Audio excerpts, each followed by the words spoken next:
at a little more of the ABC poll, which found on the question of whether Biden has accomplished anything during his presidency, 62%, not very much or little to nothing. On the question of whether he's brought good jobs to the country, 60% say he has not, despite the fact that he's overseen the fastest pace of job growth in U.S. history. So to the point of tomorrow's speech, and everybody does last-minute revisions and rewrites, though, is it a messaging problem for Joe Biden in the White House, or is this just a general malaise in the country? It's going to take a lot more than this to get him started in the other direction. Well, to pick up from how we began this conversation with the sounds from Fox News, if America is a failing country, that failure began under the Trump administration when he was kicking boots with Putin. So this idea of the narrative is important. It is very important. And I think it really goes to how the failure of this administration has been in its lackluster ability or just outright inability to tell people what they've done. I'm sorry, you got to tell your story. You spend the first 18 months on something people aren't focused on while all these things are swirling about you, from Afghanistan to COVID to the economy, and you're talking about filibusters and you're doing this fandango with Cinema and others. The reality is this administration tomorrow has to tell its story.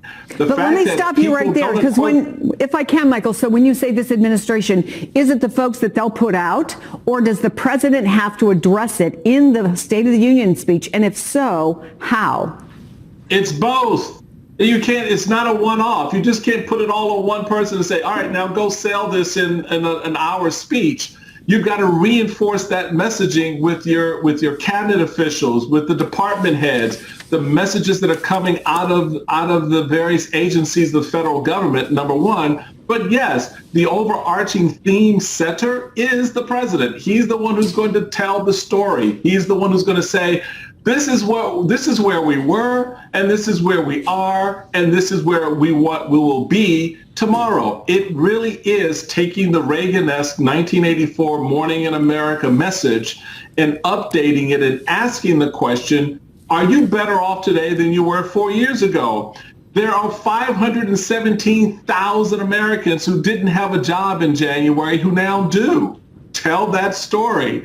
And so the messaging piece for me has been one of the most embarrassing parts of what this administration has failed to do, given the history of legislative accomplishments, beat back and the beat down in some cases, the MAGA anti-American narrative, and promoting the economy and jobs as well as national security in a way that you don't have 62% of the American people think that he had nothing to do or no role, or in fact has been harmful to job creation in the country, or that Afghanistan was the most successful thing that he's been able to do as president.